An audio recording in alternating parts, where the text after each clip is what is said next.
بسم اللہ الرحمن الرحیم۔ السلام علیکم ورحمۃ اللہ وبرکاتہ۔ H Z Islamic T V میں خوش آمدید۔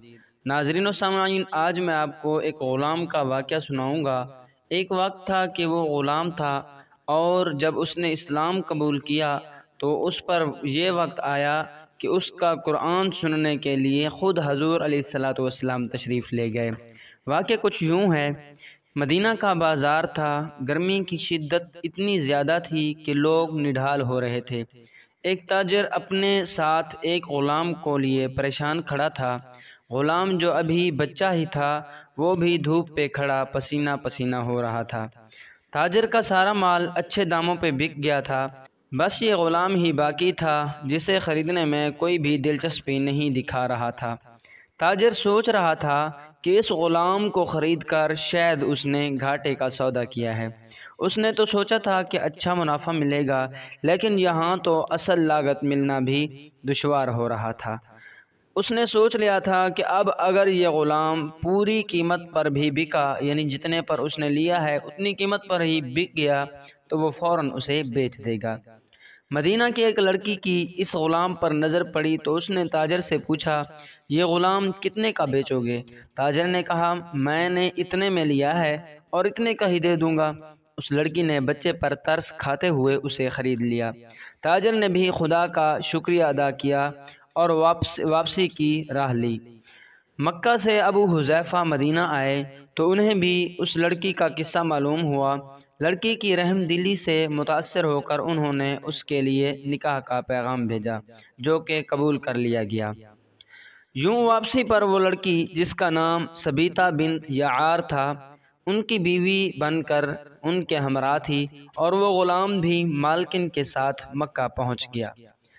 حضرت ابو حذیفہ مکہ آ کر اپنے پرانے دوست عثمان بن عفان رضی اللہ تعالی عنہ سے ملے تو انہیں کچھ بدلا ہوا پایا، اور ان کے رویے میں سرد مہری محسوس کی۔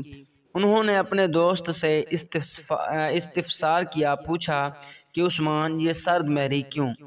تو عثمان بن عفان نے جواب دیا، میں نے اسلام قبول کر لیا ہے اور تم ابھی تک مسلمان نہیں ہوئے، تو اب ہماری دوستی کیسے چل سکتی ہے؟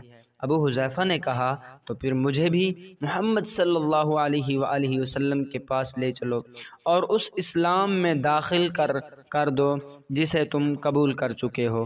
چنانچہ حضرت عثمان رضی اللہ تعالی عنہ نے انہیں نبی کریم صلی اللہ علیہ وآلہ وسلم کی خدمت میں پیش کیا، اور وہ کلمہ پڑھ کر دائرہ اسلام میں داخل ہو گئے۔ گھر آ کر انہوں نے اپنی بیوی اور غلام کو اپنے مسلمان ہونے کا بتایا تو ان دونوں نے بھی کلمہ پڑھ لیا۔ حضرت ابو حذیفہ رضی اللہ عنہ نے اس غلام سے کہا کہ چونکہ تم بھی مسلمان ہو گئے ہو اور اس لیے میں اب تمہیں غلام نہیں رکھ سکتا، لہٰذا میری طرف سے اب تم آزاد ہو۔ غلام نے کہا، آقا، میرا اب اس دنیا میں آپ دونوں کے سوا کوئی نہیں ہے، آپ نے مجھے آزاد کر دیا تو میں کہاں جاؤں گا؟ حضرت ابو حذیفہ رضی اللہ عنہ نے اس غلام کو اپنا بیٹا بنا لیا اور اپنے پاس ہی رکھ لیا۔ غلام نے قرآن پاک سیکھنا شروع کر دیا اور کچھ ہی دنوں میں بہت سا قرآن پاک یاد کر لیا، اور وہ جب قرآن پاک پڑھتے تو بہت خوبصورت لہجے میں پڑھتے۔ ہجرت کے وقت نبی کریم صلی اللہ علیہ وآلہ وسلم سے پہلے جن صحابہ نے مدینہ کی طرف ہجرت کی، ان میں حضرت عمر رضی اللہ تعالی عنہ کے ساتھ حضرت ابو حذیفہ رضی اللہ عنہ اور ان کا یہ لے پالک بیٹا بھی تھا۔ مدینہ پہنچ کر جب نماز کے لیے امام مقرر کرنے کا وقت آیا تو اس غلام کی خوبصورت تلاوت اور سب سے زیادہ قرآن پاک حفظ ہونے کی وجہ سے انہیں امام چن لیا گیا، اور ان کی امامت میں حضرت عمر رضی اللہ تعالی عنہ جیسے جلیل القدر صحابی بھی نماز ادا کرتے تھے۔ مدینہ کے یہودیوں نے جب انہیں امامت کرواتے دیکھا تو حیران ہو گئے کہ یہ وہی غلام ہے جسے کوئی خریدنے کے لیے تیار نہ تھا۔ آج دیکھو کتنی عزت ملی کہ مسلمانوں کا امام بنا ہوا ہے۔ اللہ پاک نے انہیں خوش گلو اس قدر، یعنی اتنی خوبصورت آواز عطا کی تھی، اس قدر خوبصورت آواز عطا کی تھی کہ جب آیات قرآنی تلاوت فرماتے تو لوگوں پر ایک محویت طاری ہو جاتی اور راہ گیر ٹھٹک کر سننے لگتے۔ ایک دفعہ ام المؤمنین حضرت عائشہ رضی اللہ تعالی عنہ کو رسول اللہ صلی اللہ علیہ وآلہ وسلم کے پاس حاضر ہونے میں دیر ہوئی۔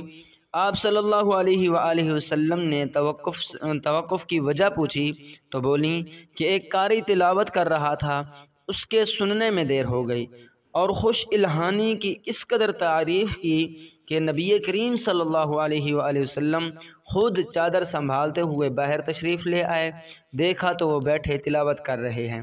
آپ صلی اللہ علیہ وآلہ وسلم نے خوش ہو کر فرمایا، اللہ پاک کا شکر ہے کہ اس نے تمہارے جیسے شخص کو میری امت میں بنایا۔ سبحان اللہ۔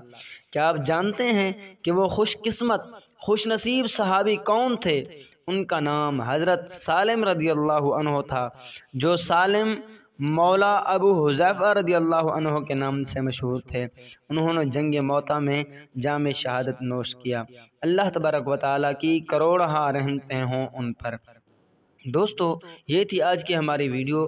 اگر آپ کو یہ ویڈیو اچھی لگی ہے تو اس ویڈیو کو لائک کیجئے، کمنٹ سیکشن میں اپنی رائے کا اظہار کیجئے، اور چینل کو سبسکرائب کیجئے اگر آپ چینل پر نیو ہیں تو، اور اس ویڈیو کو ثواب کی نیت سے شیئر کریں۔ جزاک اللہ۔